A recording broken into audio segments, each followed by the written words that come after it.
I promised you this was a good review, but promises are prisons.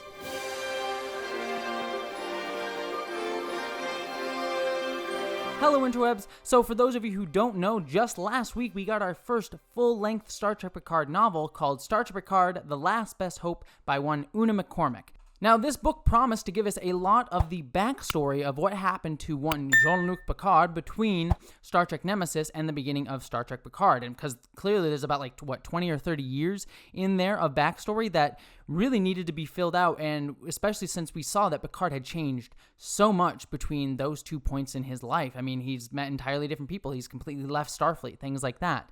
And while we've gotten hints and bits and pieces of that history in Star Trek Picard, this book basically was just telling us, this is exactly what happened, and this is how we get from the Picard in Nemesis to the Picard at the beginning of Star Trek Picard. The other thing with this novel is that it was actually written in close conjunction with the actual writers of Star Trek Picard, and you can actually see that, I'm going to keep this spoiler-free for the most part, at least at the beginning of this video. You can see that because there's actually, scenes and specific stuff that comes up in Star Trek Picard, like flashbacks and things like that are in the novel itself, and almost word for word, or scene for scene. Like the moment, for example, in minor spoiler, in Episode 4, where we see that Picard learned about the synth attack on Mars while he was on the planet Vashti, that scene's in this book. So you can clearly tell that the writers of Star Trek Picard were very open with Una McCormack with the writing of this book. And that makes perfect sense considering Kristen Beyer, who is one of the lead writers on Star Trek Picard, actually was one of the Star Trek novelists. So she definitely knows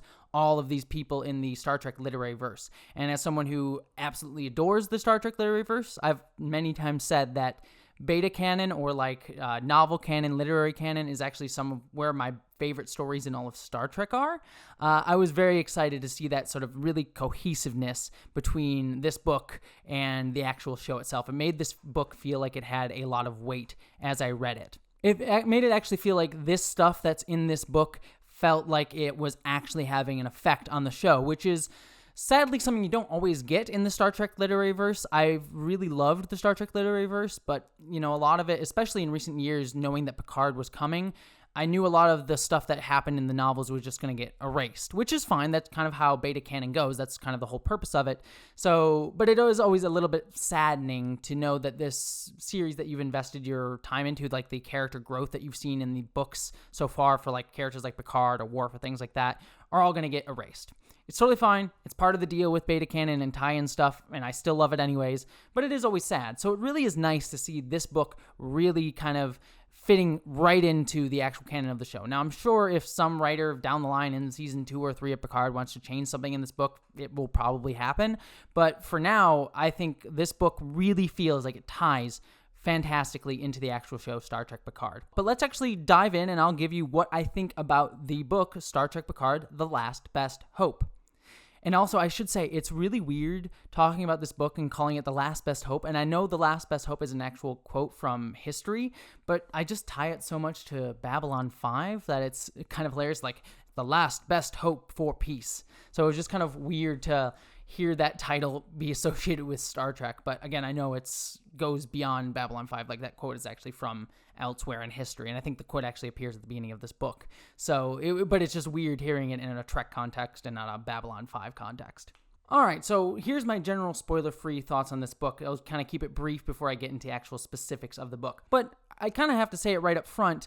Nothing in this book, outside of a few small things and a few fleshing out details, none of the stuff in this book is honestly all that surprising, especially if you've already seen Star Trek Picard. Basically, all the major hits and highlights of this novel, you're going to have learned from the backstory of the actual show itself. And I mean, that makes sense. When we're, building out the backstory in the show, they're going to show you the biggest highlights and things like that. So this book really isn't honestly all that surprising. But what it does do really well is makes me feel the weight of all the decisions and all that backstory on Picard. I read this novel and I went back to the show and rewatched some of the scenes from the show, and I really get a sense of, much more now that I've read the book, why this hangs over Picard so much. Why so many people were affected by his actions and his choice to leave Starfleet, and the immense weight in the decisions that were going on with the Romulan government and trying to save the Romulans from the supernova. you really get a very palpable sense from this book of how hard all of this was.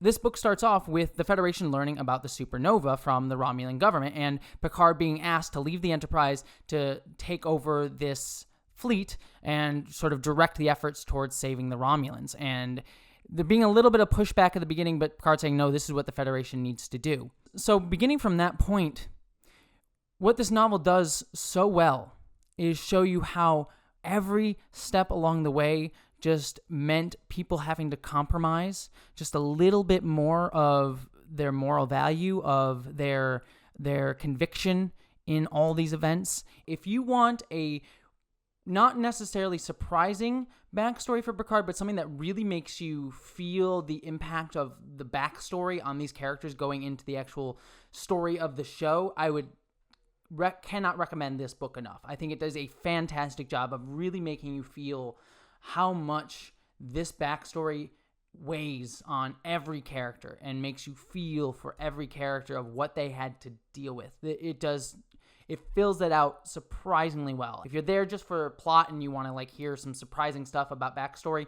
you don't need this book. It's not going to give you that. Everything you need to know is in the show Star Trek Picard. But this just does a phenomenal job fleshing out the entire situation that these characters had to deal with, and the situation that the Federation as a whole had to deal with, and the no-win scenario that everyone was basically trying to handle. So if that's what you're in for, and you know that's what you're in for, then I cannot recommend this book enough, because it is probably one of the best Star Trek novels that I have read. Hands down, period. Just don't expect it to be crazy revelatory plot. Okay, so let's talk about some of the specifics. Now, this is a novel, and I cannot talk about every single piece going on in it, because there's just a lot. It's a very, very dense in terms of the amount of issues that it tries to tackle, but I want to talk about some specific ones in here. First off, I think one of the most important things to discuss about this novel is what the impact is on Picard. Picard in this novel is asked, as we already know, to leave the Enterprise and take command of the fleet, trying to save all the Romulans who are in the wave of the Hobus supernova, of the supernova that's going to basically destroy all of Romulus. It's sort of like, yes, I think this is what Starfleet needs to do. It's the best of ourselves. This is our mission statement. Yes, it's going to be hard. Yes, it's going to be difficult, but everyone will eventually get behind all of this. And that's how a lot of people feel going in. There's some pushback at the start of the novel from Starfleet and the Federation, but generally everyone's like, all right, this is what we need to do. This is the right thing to do. There's some frustration and a little bit of worry of how this is going to happen, especially for example, with Geordi going to the Utopia Planitia shipyards on Mars and having to really work with all the engineers there to be like, we need to do this. You need to stop the work that you're doing and focus on this, which is kind of frustrating to tell people who have been doing this their whole lives to now shift gears and do something else. But generally, you get the sense that everyone kind of gets on board and everyone feels good about this mission. But then the novel kind of becomes a bunch of different vignettes, a bunch of different pieces within this entire effort to save as many Romulan lives as possible. And each piece, as they go further and further into this situation, Picard and the Federation and Starfleet has to compromise just a little bit more than they wanted to in that situation. And they keep having to do that over and over and over again until the point where, this is a spoiler, Picard has to let essentially a genocide happen because there's nothing he can do. And if he had tried to do something, it would have only made matters worse. But he had to let a genocide happen by the Romulan people. It's really rough. It's disgusting. But you understand that there's nothing they could do. At every moment along the way, the Federation and Starfleet and Picard are just trying to do their best and knowing that their best isn't going to be good enough. It never will. I mean, Picard has that line in Star Trek, it is possible to do everything right and still fail. And that's what you feel in this book, that Picard and Starfleet try to do everything right, and they just can't make it work. And that sort of creeping dread and creeping futility is just, it's so palpable throughout the entire book. I mean, the book also starts with a framing device of Picard looking back and kind of thinking about all this while he's living on the chateau. And you get the sense of like how like sad and bemused in a weird way that he is with this situation, and how innocent he was when he was stepping into this role. And I don't want to spoil every vignette, but there's just so many good ones. Like, for example, one that gets brought up near the beginning of the book is Picard has a bunch of Romulan refugees that they've saved, and he brings them to a planet, and the planet does not have good enough accommodations. Basically people are living in tents, and they don't have enough food and water. And Picard basically says, this is not good enough. I cannot leave these Romulans here in this situation. But it is a Romulan settlement, and Romulan government is the one controlling the evacuation. And Starfleet says, you can't tell the Romulan government how to treat their own people. We're just here to render aid.